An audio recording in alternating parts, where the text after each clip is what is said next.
नए साल 2026 की बात करने से पहले पाकिस्तान क्रिकेट के गुज़श्ता साल 2025 पे नजर डालें कि पाकिस्तान ने 2025 में कितने ओडीआई, कितने टी20, कितने टेस्ट मैच खेले, उनका क्या रिजल्ट रहा।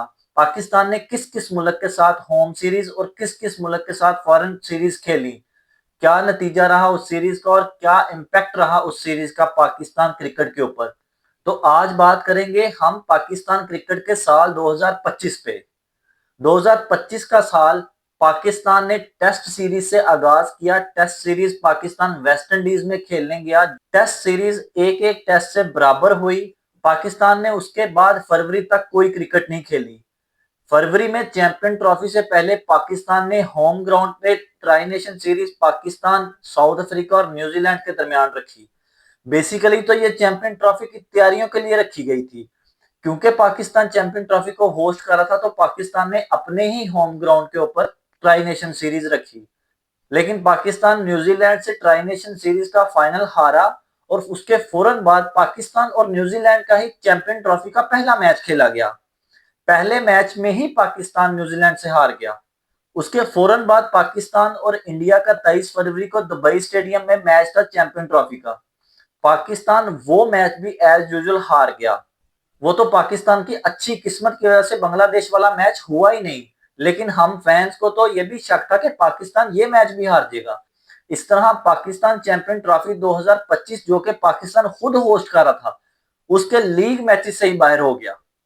क्योंकि पाकिस्तान अब इस टूर्नामेंट में कहीं भी नहीं था तो चैंपियन ट्रॉफी 2025 का फाइनल इंडिया और न्यूजीलैंड के दरमियान दुबई में खेला गया, जिसको इंडिया ने बआसानी 4 विकेटों से जीत के चैंपियन ट्रॉफी का टाइटल एक बार फिर अपने नाम कर लिया। इसके फौरन बाद पाकिस्तानी टीम मार्च में न्यूजीलैंड के साथ ओडीआई 5 मैचेस की सीरीज खेलने के लिए गई। वहां पे भी पाकिस्तान पाकिस्तान नहीं नजर आई। 5 मैचेस की सीरीज में न्यूजीलैंड ने 4-1 से इस सीरीज को जीता और पाकिस्तान टीम उसके बाद वापस आ गई। इसके बाद पाकिस्तान और बांग्लादेश की टी20 होम सीरीज खेली गई जिसमें पाकिस्तान ने बांग्लादेश को 3-0 से हराया।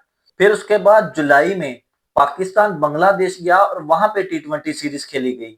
उस सीरीज में बांग्लादेश ने पाकिस्तान को 2-1 से हरा के हिसाब बराबर कर दिया। फिर उसके बाद अगस्त में पाकिस्तान और वेस्ट इंडीज के दरमियान 3 टी20 और 3 ओडीआई की सीरीज खेली गई।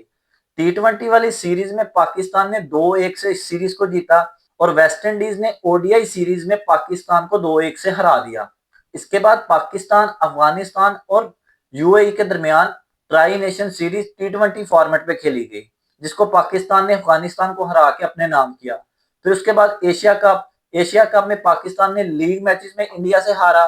फिर उसके बाद सुपर 4 में इंडिया से हारा। फिर उसके बाद फाइनल इंडिया से हारा। पाकिस्तान को यहाँ पे कम से कम एक फाइनल मैच तो इंडिया से जीतना चाहिए था। उस मैच में सबसे ज्यादा पूरे साल में अगर मैं बात करूं तो उस मैच में पाकिस्तान के बैटिंग इशू इस हद तक नजर आए, मिडिल ऑर्डर इस हद तक हमें कमजोर नजर आया। इतना अच्छा स्टार्ट मिलने के बाद पाकिस्तान का मिडिल ऑर्डर वहां पे सबसे ज्यादा नाकाम नजर आया। इसके बाद अक्टूबर में साउथ अफ्रीका के खिलाफ पाकिस्तान ने होम सीरीज जिसमें 2 टेस्ट, 3 टी20 और 3 ओडीआई खेले। 2 टेस्ट वाली सीरीज तो पाकिस्तान की 1-1 से बराबर होगी। टी20 सीरीज पाकिस्तान ने 2-1 से जीती। पाकिस्तान ने 2-1 से ओडीआई सीरीज भी जीती। इस ओडीआई सीरीज से पहले कप्तान की शक्ल में हमें मेजर चेंजेस मिली कि मोहम्मद रिजवान को कप्तानी से हटा के शहीन अफरीदी को कप्तान बनाया गया। लेकिन उस वक्त भी मैंने यही कहा था कि पाकिस्तान क्रिकेट के लिए शहीन अफरीदी की कप्तानी ठीक नहीं है, क्योंकि फास्ट बॉलर को फिटनेस के बहुत सारे मसाइल आते हैं, जो कि रिसेंटली अब हमें बिग बैश में शहीन अफरीदी की फिटनेस की खबरें मिल रही हैं। ये चीज साबित हो रही है कि फास्ट बॉलर को एज अ कैप्टन कभी भी हम नहीं देख सकते, क्योंकि फास्ट बॉलर को एज अ कैप्टन कैरी करना बहुत मुश्किल है। फास्ट बॉलर को बार बार फिटनेस के मसले आते हैं और शहीन अफरीदी जो कि हर फॉर्मेट खेलना चाहता है और हर फॉर्मेट में हम उसको खिला रहे हैं, कहीं पे भी हम उसको रेस्ट नहीं दे रहे, हर लीग में हम उसको भेज देते हैं, कहीं पे भी हम उसको रेस्ट देने का नाम तक नहीं लेते और उसको फिर फिटनेस के मसले आते हैं। 2026 का टी20 वर्ल्ड कप बिल्कुल हमारे सामने और हमारे मेन बॉलर को फिटनेस के इश्यूज हो रहे हैं। अगर आप यहाँ पे बात करें कि पैट कमिंस भी तो ऑस्ट्रेलिया का इतनी देर कैप्टन रहा है, तो भाई पैट कमिंस की खुराक, पैट कमिंस की फिटनेस लेवल, पैट कमिंस का माइंडसेट, पैट कमिंस की हर चीज हमारे प्लेयर से अलग है। वो हर लीग हर जगह पे इस तरह नहीं खेलने पहुंच जाता। फिर नवंबर में पाकिस्तान और श्रीलंका के दरमियान 3 ओडीआई मैचेस की सीरीज खेली गई, जिस पाकिस्तान ने श्रीलंका को व्हाइट वॉश करके 3-0 से ये सीरीज जीत ली। फिर उसके फौरन बाद पाकिस्तान, जिम्बाब्वे और श्रीलंका की टी20 फॉर्मेट पे ट्राई नेशन सीरीज खेली गई। उसमें भी पाकिस्तान ने श्रीलंका को हरा के ये सीरीज अपने नाम की। एशिया कप और एशिया कप के बाद की सारी सीरीज में अगर मैं बात करूं तो एक प्लेयर ऐसा है जो हमें कंसिस्टेंट परफॉर्म करता हुआ नजर आया है, और वो प्लेयर है मोहम्मद नवाज।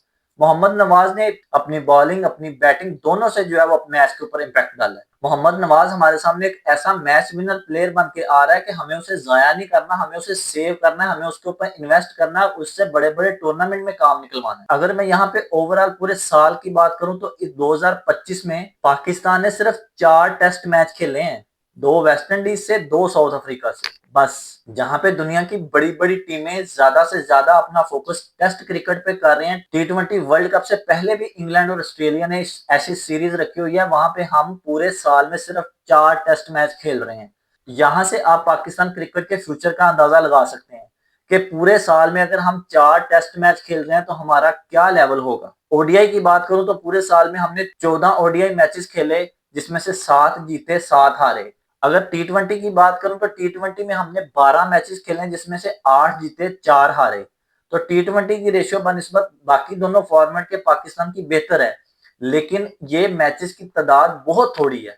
पाकिस्तान क्रिकेट बोर्ड को चाहिए कि आइंदा पाकिस्तान की पूरी एक कॉम्बो सीरीज रखें, जिसमें 3 टेस्ट मैचेस, 5 ओडीआई मैचेस और 3 टी20 या 5 टी20 मैचेस होने चाहिए, ताकि एक टीम अगर किसी टूर पे जाए तो वो प्रॉपर वहां पे खेल के आए और पता लगे पूरे साल में 4 मैचेस का क्या मकसद है। कोई मकसद नहीं है, इससे कुछ भी हासिल नहीं होता। अगर मेजर टूर्नामेंट्स की बात करूं तो सबसे पहले 2025 में पाकिस्तान ने चैंपियन ट्रॉफी होस्ट की। उसी चैंपियन ट्रॉफी में हम ग्रुप स्टेज को भी पार नहीं कर पाए। वो बांग्लादेश वाला एक मैच जो टाई हो गया, उससे हमें 1 पॉइंट मिल गया, वरना हमारा अंडा भी नहीं टूटता इस टूर्नामेंट में। उसके बाद एशिया कप में भी मैंने जैसे आपको बताया कि पाकिस्तान बाकी टीमों के खिलाफ तो अच्छा खेलता रहा है। इंडिया से हम 3 के 3 मैचेस और फाइनल मैच भी हार के हमने एशिया कप भी अपना गंवाया है। चैंपियन ट्रॉफी में भी हमें मेजर बैटिंग के इशू नजर आए।